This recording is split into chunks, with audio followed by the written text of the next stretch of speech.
Thank you for clicking on Star Trek Comic Book Review. Today we're continuing our Redjac October celebration with Holo-ween issue number 3. This issue will be covered in detail in episode 405. Please go ahead and like and subscribe and enjoy the show. So, issue number 3 of Holo-ween, published date October 2023. Creative team, writer Chris Sequeira, artist Joe Eastman, colorist Charlie Kirchhoff, letterer Clayton Cowles, design and production by Neil Yataki, senior editor Heather Antos, editorial assists Vanessa Real. Okay, 3 covers. Cover A presents another cover from within the holodeck. I think most of them have been within the holodeck. Redjac's Borgified head is in the upper half of the cover, looking on as his hordes of crew people are armed with pitchforks and torches, and they're angry and on the march. Who are they marching towards with malice? Well, none other than Aqualad Worf and Mummy Troy, who are fearful in the foreground. Cover art by Francesco Francavilla. Cover B is also on the holodeck and is a fun little one featuring Picard as the Phantom of the Opera and the lovely Dr. Crusher as Christine. And she does look lovely. Incredibly flowing, curly red hair. Lovely. Art by Megan Levins and colors by Charlie Kirchhoff. Cover C presents a black and white version of Cover A. Yay. Of course, same artist. Dr. Crusher and Geordi are monitoring the captain, Riker, Deanna, and Worf, and they do not like what they see. They are still in the holodeck with Redjac and running out of time before the denobulin conditioning will likely start causing permanent brain damage. The crew people Redjac still controls are also in the holodeck and are moving towards attacking the captain and his monster squad. Geordi wants to pull them out of the conditioning like Deanna, but Crusher says they can't until they get out of the holodeck. Dr. Crusher tries to contact Deanna and Data to get the rest of the team out of the holodeck, but Redjac is jamming the feed. They come to the realization Redjac could win. He could take over any system on the ship, maybe even the ship. Dr. Crusher broadcasts their situation and warns all ships to stay clear of the Enterprise until they can regain control. Meanwhile, in a shuttle near Argelius 2, someone is listening and finds the situation quite interesting. Deanna is already leading the monster squad to the holodeck exit, but Redjac and his mind control crew people are hot on their heels with pitchforks and torches. They need to exit the holodeck, but they also need to rescue the mind-controlled crewmen, too. What to do? Dr. Crusher sends a security team to the holodeck exit to be ready to help the captain. Data is able to use an exposed control panel to change the generated environment, which surprises Redjac and the others. Data and the monster squad stop trying to escape and go on the attack. They are successful in scaring many of the mind-controlled crew into running from them and through the holodeck exit. The security team is able to stun into unconscious the crew people, and they come through the door and get them away from Redjac. Seeing an opportunity, Deanna and Data get the monster squad through the exit and raise the force field, preventing Redjac from escaping. The saved crew people, Picard, Riker, and Worf, are taken to the sick bay, where Crusher starts to treat them. Meanwhile, Geordi goes to a transporter room to find none other than Captain Montgomery Scott has found a way to beam on board the ship.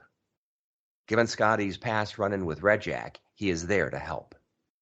The senior staff, minus Picard, Riker, Worf, who are resting, meet with Scotty and decide they need to send the monster squad in one last time.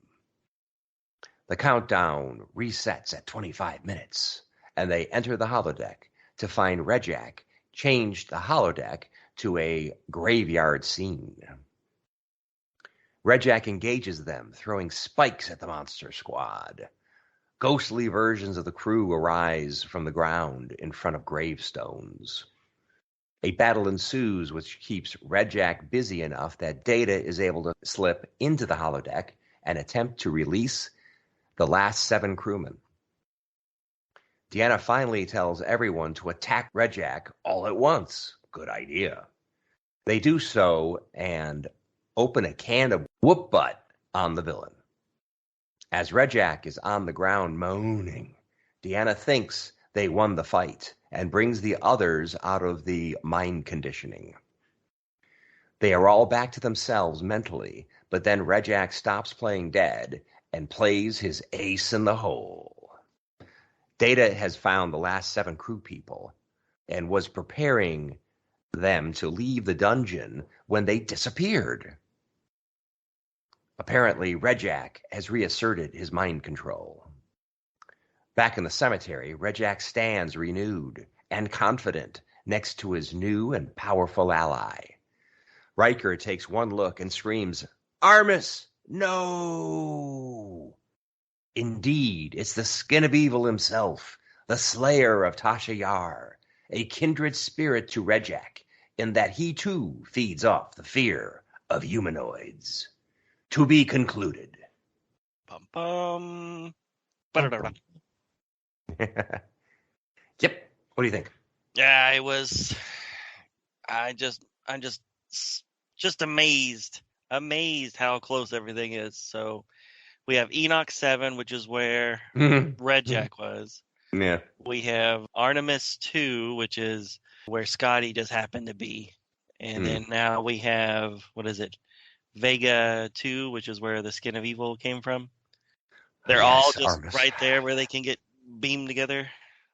Yeah. It's quite a coincidence. So again, this is the kind of tale you don't want to think too much about. And then I was like, well, maybe, when Geordi and Crusher were doing all the techno babble about some secret conduit, which is obviously how the Skin of Evil got there. I mean, was it secret like subspace beaming? conduit?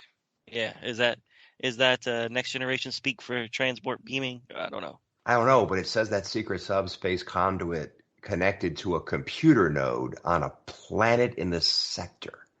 A computer node. But right. What? A computer? It's been a while since I watched The Skin of Evil because it's not a great episode, but No. Was he somehow computer controlled? I thought he was just a living entity on that planet. He was a living entity that looked like a pool of oil or tar. Right. Tar is probably more like it. And as far as I could tell, he didn't have any technology. Yeah. And even if he did have technology, if he's a physical being, how, I don't know, some kind of transporter thing through a computer? Right. That Armus just happened to have around? I don't know. Again, don't think too much. I mean, I was super excited to see Scotty show up, but I was just incredibly disappointed in the reason why he showed up. And the coincidence that, I just happened to be in the town. I just happened to be near where you said you were in issue number 1 in my little shuttle. And I just zipped on over once Crusher, gave out that warning. Right. I was just shaking my head, just like, there could have been a better explanation. Yeah. I think Crusher gave a rather general distress call and didn't actually say Redjac or anything like that. But that Scotty knew what it was right away was very insightful of him. Right. Yeah, she just says that there's a life form that can take over computers and biological systems. And then okay, I guess that Scotty's, I guess that does kind of narrow it down. And Scotty's like, that's Redjac. He's at it again. Or he could just remember that, in the DC comics, Kirk fought Redjac on Enoch 4. So maybe he's like, hey, I'm pretty close to Enoch. Maybe it's Redjac. Exactly.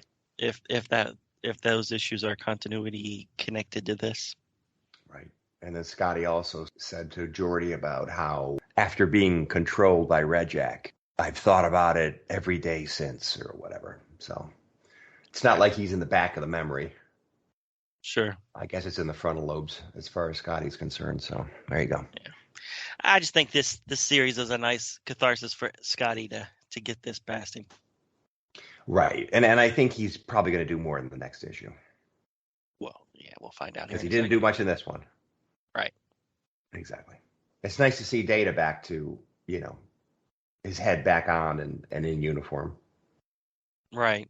Doing the little spy thing while they're busy with the Monster Squad. I like that whole idea of him going in on the sly and trying to get the people released. Yeah, absolutely.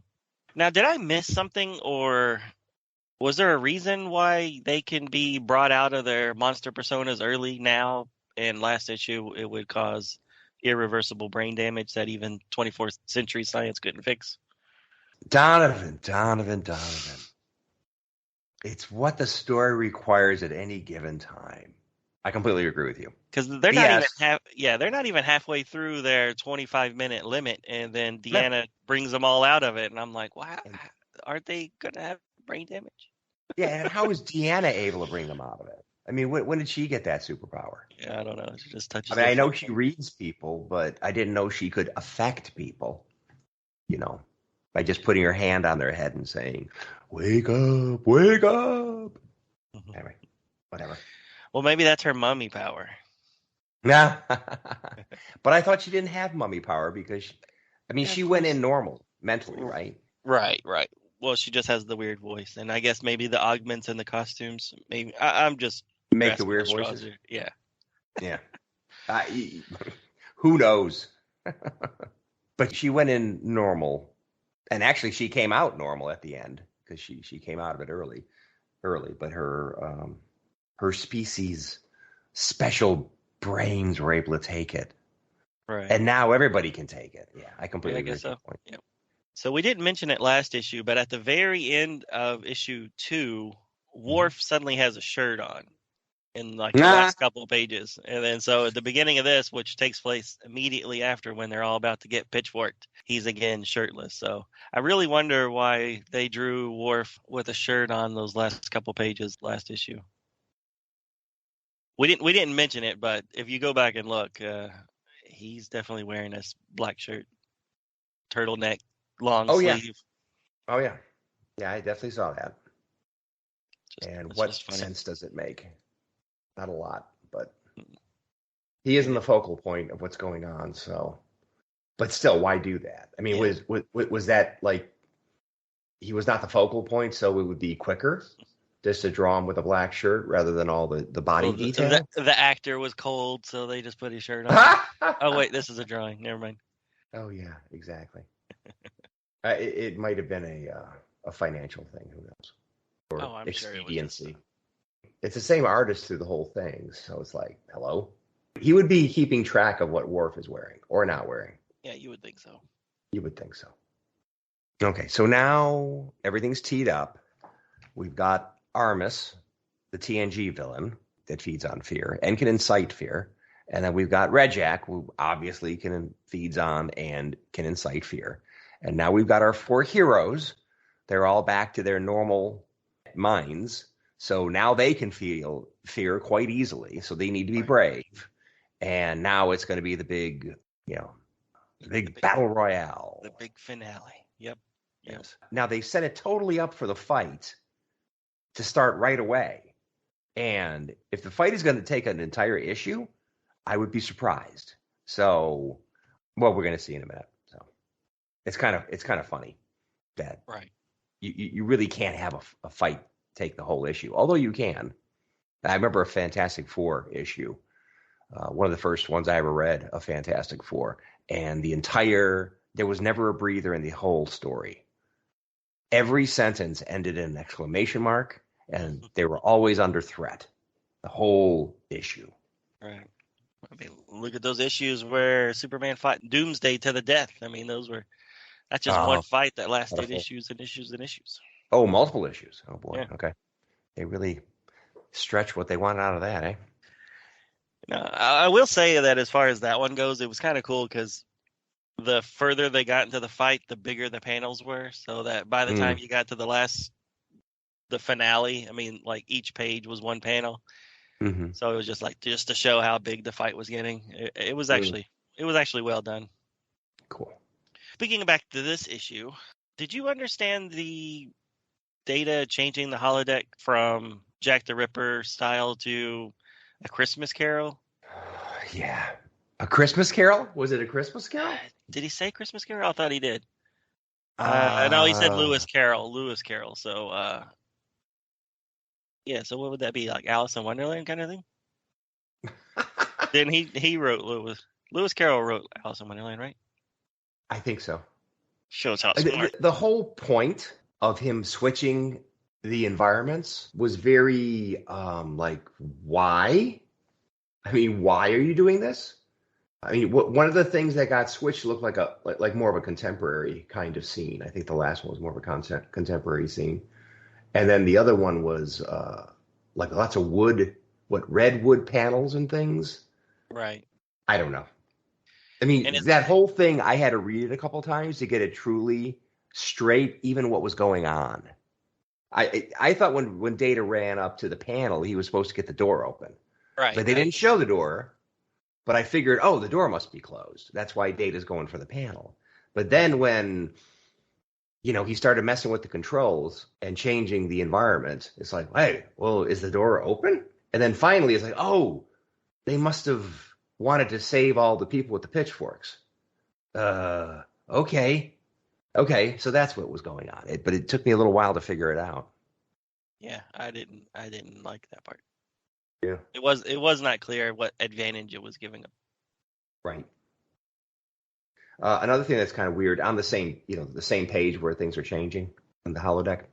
There's an inset panel where there's a gold shirt saying remaining security medical. These are your orders.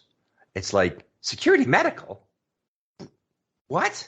Wait, wouldn't you be dealing with like the normal security team instead of the security medical? Yeah, but these are Block's friends. They're there to they're gonna come and avenge him. Oh, that's your explanation? Yeah. Avenge him? He's the bad guy. Well, he's being mind controlled and taken over by the Borg. Yeah, a lot of people are. By the Borg, right? The Borgified Redjac. Anyway, but my main point is, why with all the security medical stuff? I mean, in the first issue where Block was obviously somebody who was assigned to medical-related things, that's fine. But really, how many of those people do you need? And now there's a whole team. Mm-hmm. And I don't know. I think that was a mistake. I think they should have just said, security. Security, right. Yeah. It didn't make a lot of sense to me, but whatever. So my last comment really is just the graveyard scene with all the little ghosts coming out. Mm-hmm. It looks like it's Crusher, Guinan, Geordi. I can't tell who the other two are. Yeah, I thought it was interesting that they made it folks that are completely out of the holodeck. Yeah, maybe Barclay and Sonia Gomez. We'll go with that. Anyways, that scene just reminded me of when you get to the end of the Haunted Mansion when you go into the graveyard and they start singing. Right. So I could not take this scene seriously. I was just like, in my head, all I could hear is the ghostly ghouls come out to socialize, and I was just like, right. I don't think that's the soundtrack that was supposed to be put into this scene, but that's what's going on in my head. I can't not see that. Yeah, and what's the point of that anyway? I mean, from a Redjac standpoint, these ghosts don't seem to be able to do anything. They're just kind of like floating around as, as Picard is wailing on Redjac with his cane and whatever. Right. They're distractions so that Redjac can sneak up and stab him with his arms. My last comment is Cover A's drawing, issue number 4. Shows Scotty in a headlock by Redjac. And this is obviously a different artist, and it's a different depiction of Redjac with dark hair, big, thick, manly sideburns, and he's got a kind of a longish face. And definitely he has a good, menacing, bad guy look on his face. And I think that drawing of Redjac is much more appropriate to Jack the Ripper and a menacing thing than blonde, handsome man Block, who's in this. So it's fine. the block thing works, and the whole idea that Redjac probably was not in a position to be picking a crewman to take over that had the right look to him. It's fine that he's a blonde, handsome, youngish man, but this looks a lot better. Right, I agree. On that next cover. Yeah, I was going to bring that up on the next issue, but you beat me to it. Oh, there you go. And then, so talking about the covers, I just want to really say I love that Megan Levin's cover with Picard as Phantom, even though it has absolutely nothing to do with the book. It's just, that's a beautiful painting or picture. I agree. And, with Patrick Stewart being, a stage actor too. So you could kind of like, I would like to see Patrick Stewart playing the Phantom. Yeah, completely. And Gates McFadden playing Christine, that'd be great. I mean, look at her. I mean, that's striking. That's a beautiful drawing of her. Yeah, and that's some really permed hair. Yeah, you ain't kidding. So no, I love that painting or that picture. Yeah, and again, that gets back to the idea of they're having fun with this, right? Mm-hmm. So somebody, I guess Megan Levin's probably had the idea. Ooh, I would love to draw, Picard and Crusher in this thing. It's like, yeah, go for it. Let's see what it looks like. Exactly. And it works great. Yep, loved it. Thank you for watching our Star Trek comic book review of Holo-ween issue number 3. This is part of our Redjac October celebration of 2023. All of our podcasts are available on iTunes and other podcast venues. Please go ahead and watch the other Redjac episodes, such as DC Comics number 22, DC Comics number 23, and Wildstorm Embrace the Wolf. Thank you, and we'll be back soon.